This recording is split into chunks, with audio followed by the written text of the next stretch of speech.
So one of the fun things about doing AI conferences, I can just come up with titles that are just whatever the hell of it feel like talking about.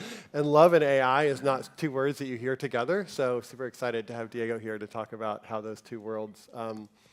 How many people know of Yung Pueblo or follow Yung Pueblo or seen that whole world? Hey, everybody. Awesome. Hey, everyone. So we're going to invite you for a moment. We thought about this about an hour ago. He literally texted me. He was like, "What do you think about people talking to each other?" And I'm like, "That's great. That's." So we want you to reflect for a moment, if you can, put whatever you have down, and reflect for a moment on the quality of love. So maybe a time, if you can bring to mind maybe a time recently or in the past when you actually felt love. Maybe you felt it from another person, maybe you felt it towards another person. Just take a moment and see if you can recall, like, what was an experience where you actually felt love? You felt connected to yourself, you felt connected to nature, you felt connected to somebody else.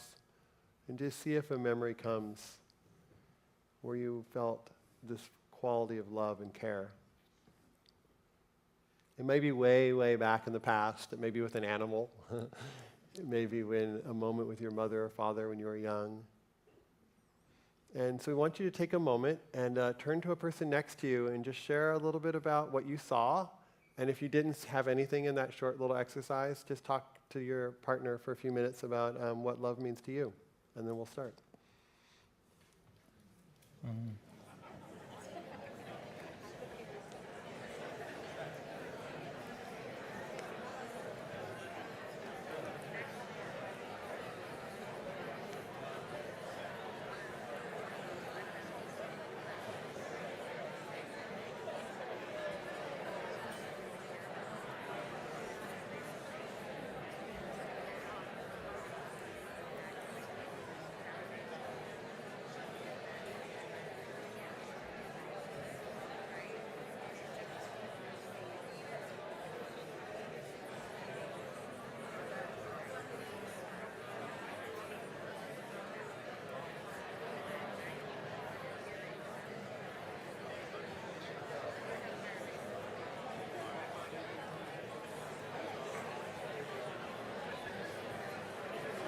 Do you want Q&A mics that you buy for this or no?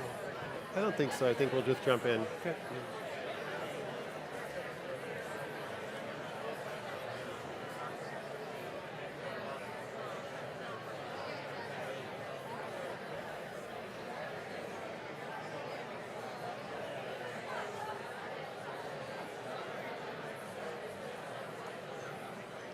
All right, we have about 60 more seconds.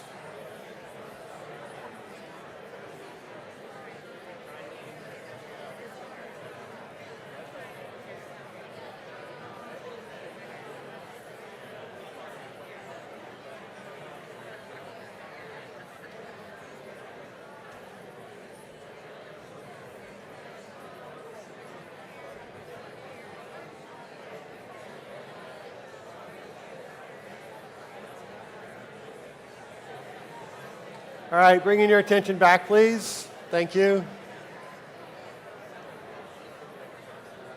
Thank you so much. Thank you. We don't care anymore what your experience was. We did, but now we don't. So Diego and I thought we would focus this session a lot on the wisdom part of wisdom and AI and the love part of wisdom and AI. Yeah.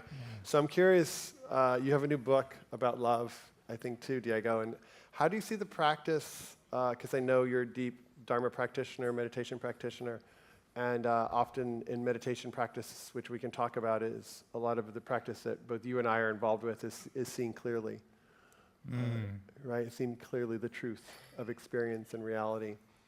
And I'm curious how that clear seeing in your own practice of meditation, your own practice with Sarah, your partner, how do you feel like that dances with this feeling of love and open-heartedness? That's a really good connection, Soren. I think what practice has allowed me is the ability to be able to see the fluctuations in my own emotions, to be able to see pretty crisply the way that you will move through a number of different emotions in a single day, and how that emotional spectrum will have a pretty vast range. and how quickly emotion is tied to attachment. And if you're not careful, your attachment it likes to grab anything that's dense and thick and make it bigger and turn it into a fire. Yeah. So I think one of the most beneficial practices that my wife and I have learned from meditating is just being really open about how we feel, especially in the morning and sometime in the middle of the afternoon, just letting each other know, like, I woke up and I feel terrible. And it doesn't have a real reason why, just have a lot of things at work or whatnot, and knowing, whoever doesn't feel well that day, knowing that and naming it, and then also understanding that this is a passing situation, a changing situation, and the other person also knowing, like, okay, they're a little more down today, and allowing that to fluctuate, but with this, like, being encased and enveloped in awareness and understanding just makes things a lot smoother. And I think it's been, like, critical, but that quality of being able to see things as they are, like, it really starts with being able to see where you are first, and then how you can show up for your partner. And how will you respond? So let's say Sarah's like, just having a hard day today. Will you just be like, okay? What do you find yourself saying? You respond with gentleness, Soren. Yeah, I think those moments are lovely. I feel like whenever I hear, like, my partner isn't feeling okay, my mind checks in with, like, what's my range? Like, am I also not doing okay? Do I feel great? And I can, like, show up and be like, what can I take off your plate? How, like, do you want to talk about it, or do you just want me to listen? Like, whatever type of support you need, I'm here for you. So I think, and that's one of the things that I like to write about, and How to Love Better it's a book that my next book, my 5th one, and it's coming out in March. But that aspect of kindness mixed in with compassion, where, like, kindness is, like, how you're interacting with gentleness, and compassion is taking a moment to step outside of your own perspective so that you can see how your partner's feeling, and that just makes things a lot smoother.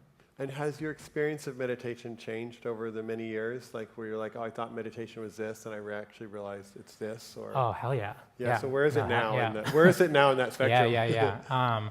Meditation is amazing. I can't even tell you, like, how incredible it is. It's just, like, in the beginning, I think the first sort of, like, I've been meditating seriously for about 12 years. I would say the first, like, 7 years, a lot of it was more so focused on building qualities that my mind had but were weak, specifically the qualities of awareness, non-reactiveness or equanimity, and compassion. Compassion for myself, compassion for others. And that aspect of this mental gym was literally strengthening these qualities of the mind. And now that the qualities are a bit stronger, the practice feels much more about acceptance, where when you're going in and you're closing your eyes, turning your attention inward, you're allowing whatever arises to be there. And sometimes it's tension, sometimes it's fear, sometimes it's, like, almost like a nameless emotion that's just agitation, where you can barely sit still for the whole hour. You, like, barely, like, like, your body just wants to, like, move and worm around and all that. But being able to just embrace that agitation, being able to almost, like, gently accept that it's there has been a massive opening. And now I feel like practice these days is just like a deep acceptance of whatever is. And sometimes what is there is not good. Yeah. I noticed Ajahn Sumedho, who's a teacher in the Thai forest tradition, he'd always like, it's just like this. Rage, it's just like this. Like, just being with, oh, this is what rage is. Oh, imagine, it's just like this. Yeah. And it's always kind of stayed with me, this, like, oh my goodness, wow. Hatred, envy, wow, it's just like this. Yeah. I've not had always that delight. But I strive to have that kind of delight, that like, it's all these emotions. It's like, oh, I'm a human, I'm getting to experience what rage is like. Amazing. Being able to separate those two things too, where it's like the physical quality of the emotion versus multiplying the mental agitation or the mental pain that goes with it, where, like, sometimes you have a physical pain and the pain is very real, you can feel it fluctuating, but then your mind starts just getting so agitated by the pain, and it takes that pain and multiplies it by 10, or it takes that sadness that arises and multiplies it by 10. So being able to just feel what is without making the fire bigger. And this is like subtle space in the mind, right? Like usually when we feel an emotion, we just get taken away by it like the wind. But instead, being able to feel it without making it bigger, without allowing it to take control over all of our actions, but simply just giving it space, accepting it as it is, and then gently moving forward in your day is like just the best medicine. Yeah, and I'm curious because when you first started meditating, you were kind of a nobody, I think. Not many people knew of you. Because I think there's two things. There's making a story out of the pain and the difficulty, which can happen, but then there's also making a story out of the insight and the positive, right? Like, wow, I just experienced this bliss. I'm amazing. Aren't I amazing? There's a story that happens on both the positive and negative, and I'm curious, how has your mind, have you noticed certain things now that like people know you by name or they send you wonderful things on social media, you're amazing, you changed my life.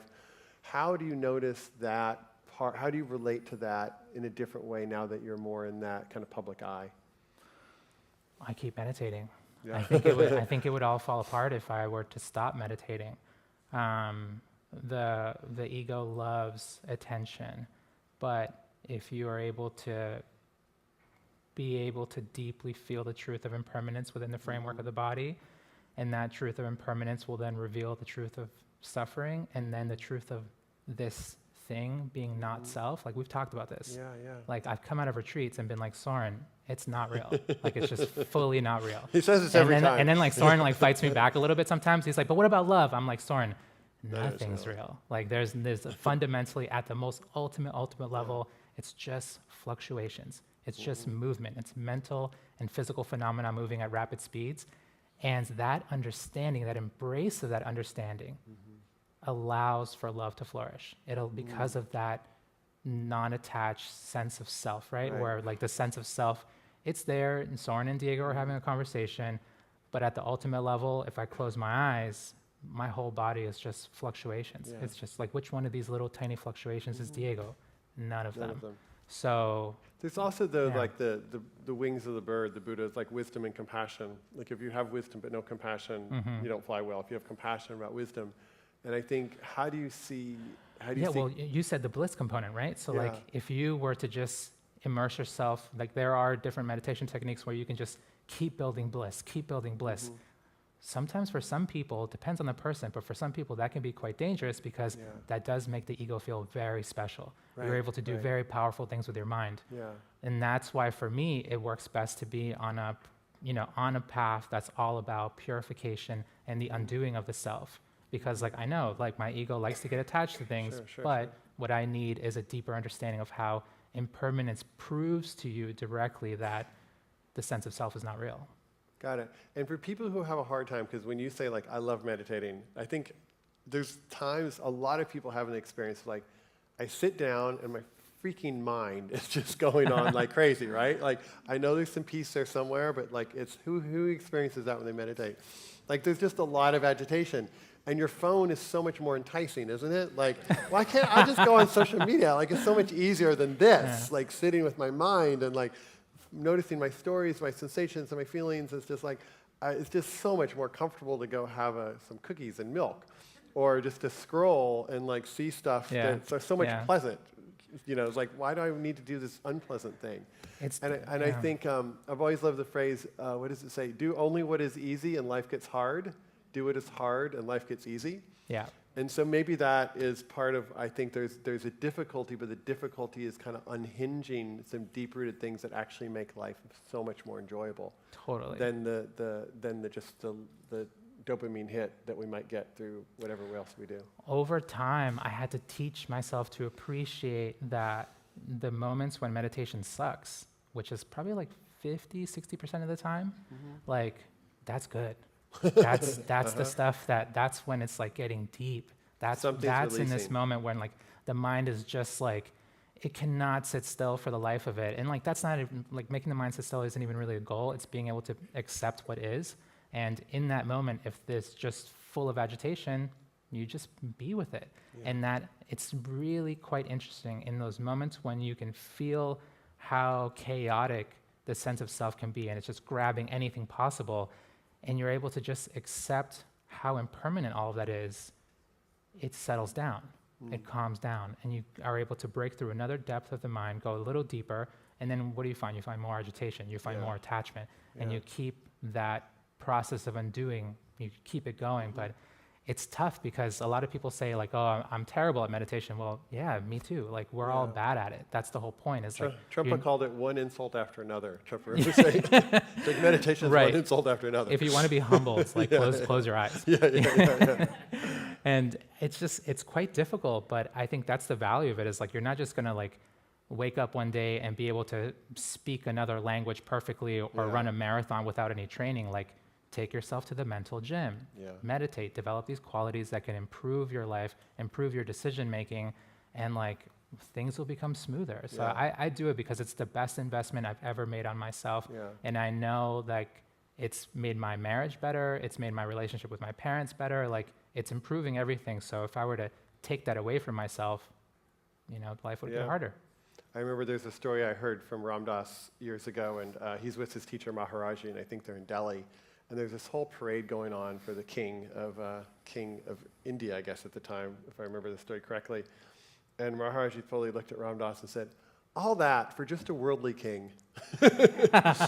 And it's interesting, like in the world of kings, there are worldly kings, whether you think that's Elon Musk or whoever it is.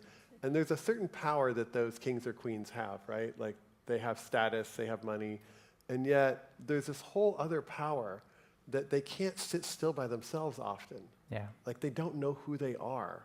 And it's interesting if we could design a culture where knowing who you are is actually the most noble thing you can do. And then sure, be in the world of commerce and business and succeed and grow, but there's like a deeper intelligence or power. And I wonder if you could speak to that. I think it's one of the most beautiful sort of mysteries and like karmic situations that we're living in a moment where AI has the potential to create massive disconnection within us and between us. But then at the same time, we have these powerful meditation tools that are spreading, that have like left their original spaces of incubation, are completely globalized and more accessible than ever before.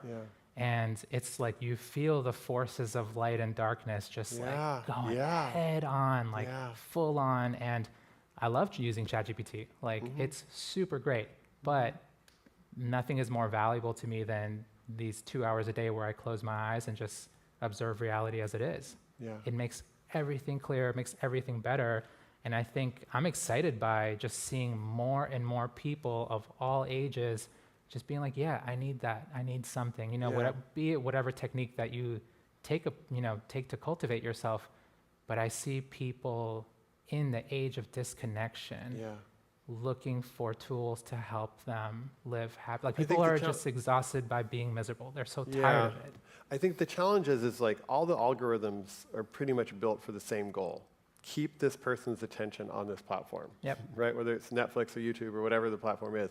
So the algorithms are built, and those AIs that are building those algorithms are getting to know us better and better. So I know just the thing to give Diego so that he stays on 5 seconds, 10 seconds, 5 minutes longer. My algorithms know me really well. Really well, me too. I'm like, well. particularly YouTube, I'm like, oh man, that's great.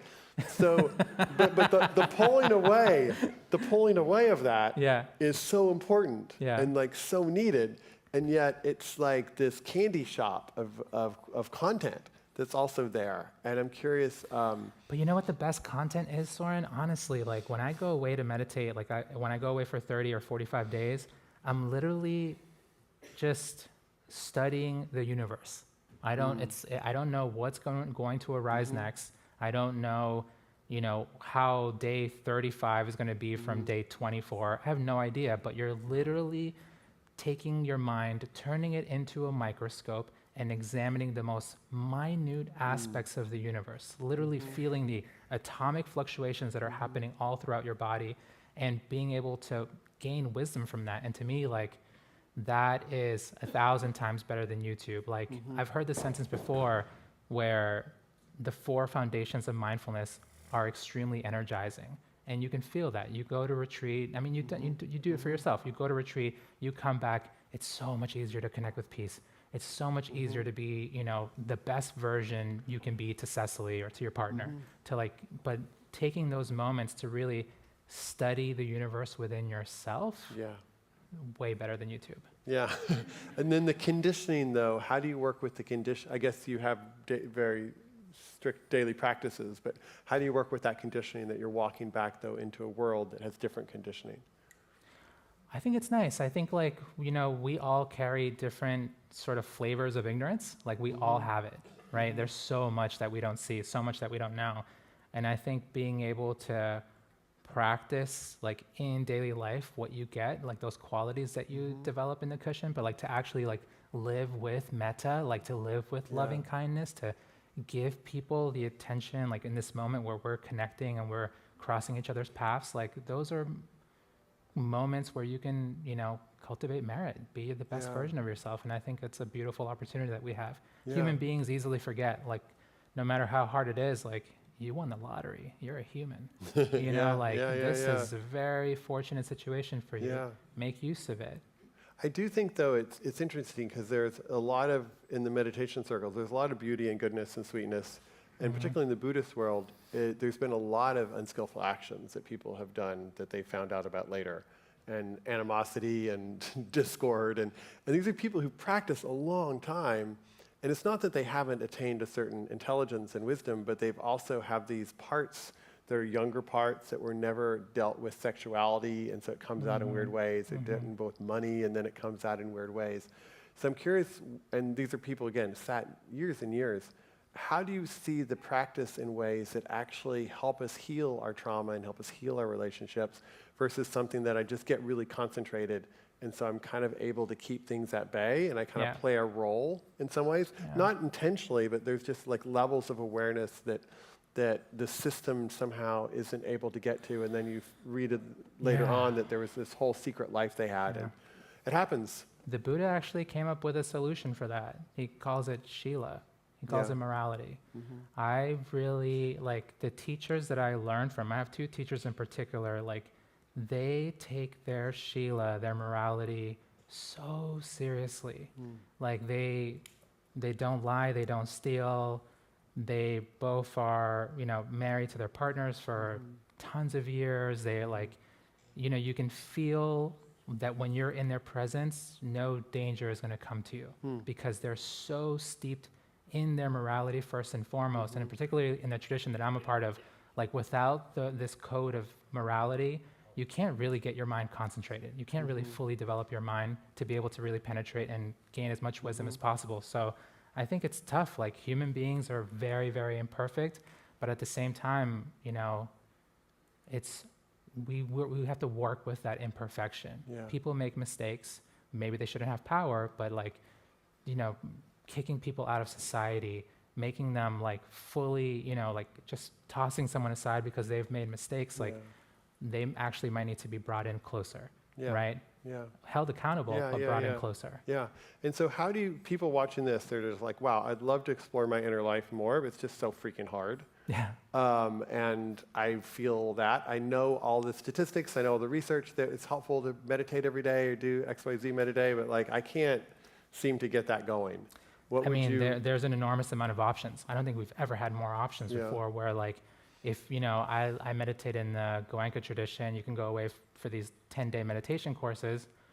If that's too hard or you don't have the time for it, there's tons of other stuff. There are shorter retreats. There are so many different types of apps. Like, I've heard people gain results from cultivating their mind from so many different areas. So to me, it's like you have to use your intuition, go out there, look at the spiritual buffet, find what works for you, and then once you find the thing that really works for you, dig into that, focus on that. Don't just, you know, keep sampling, because if you just keep sampling all the time, then you're going to keep getting, you know, not the deepest results possible, but if you're able to take one tool and just take it to the next level, you'll be able to, you know, get tremendous results. Sometimes the image is dig a deep well, like you can dig some shallow wells, but at some point that the water is hit kind of on that deeper well. And I think in some ways, as I look at our society and AI and what's unfolding, it's kind of like, will humanity become lost in all the cool new devices and powers of the tech world? Or will we remember the dimension of the inner domain and the power of humanity and then navigate that world, or we can get so lost in that world. And you hear about these kids, I guess, in Japan, other places, they basically live in their virtual world. Yeah. Is actually where they've chosen to live, and Yeah. they've become disconnected from this human world. And I think everything you said is going to happen. Like literally Both what of you it, said. all of it. It's all the above. yeah, It's like people who feel the energy to be able to cultivate wisdom and to transform their lives, they're going to do it because the tools are widely available, and they're going to be able to build a life where they can have compassion for themselves and others. And then there are going to be other people who just like totally get sucked into the digital world. I mean, Yeah. it's happening now, yeah. right? And then there are going to be people who are going to comfortably be able to walk both. And do you have a sense, do you pay attention to the future much, or like the future will just evolve how it's going to evolve, not really my place? And I know you're creating a new company called Ready, so Yeah. clearly you're trying to engage this in a different way. So I wanted to give you a few minutes to speak about that. Yeah, the future is like the most interesting thing. I think about it all the time. And I feel like there's a lot of hope. And I'm excited that a lot of people in the, in parts of the AI space take the cultivation of their minds quite Yeah, seriously. Yeah. That there are, AI engineers that are meditating, people who are going to be building future companies, Yeah. so that at least they'll have a sense of morality and try to put that forward within the products that they're creating. And I think being a part, having a startup myself, like I'm building this company Ready with my two co-founders, and we're focusing on relationship support. We feel like the whole field of relationships, right? Anything relational is massively underserved. Like there aren't really things to support couples and cultivating the skill sets that they need to better show up to those difficult moments in relationships so they can keep building harmony. And there isn't really a space for people who care about their personal growth to be able to find each other and date and then keep being supported Yeah. as they build their relationships. Right, So right. we're building Ready to fit that relational space. And we are going to use AI to be able to take those 30 years of relational science that have, helped understand what does work in relationships and, combine it with what we're understanding from the people on our platform and just like start learning more about what actually helps relationships be successful. Yeah, I mean, I do think that a lot of it is whatever our conditioning is, right? If we grew up in households that had a certain condition of relationship, we'll probably model that. And so if you can actually support people in remodeling whatever it is that's kind of true to them, and can AI help us in that? But what's fortunate though too is like, I think sometimes we get so stuck in this mode of like, this is how I'm conditioned, this is how my mind works. No, the mind is highly malleable, Yeah. highly malleable. So use that to your advantage. Like cultivate the patterns that will help you be the best version of yourself. Yeah. It's absolutely possible. Yeah, beautiful. All right, we're out of time. Thank you Diego, all so Yung Pueblo, much. good to see you. Thank you.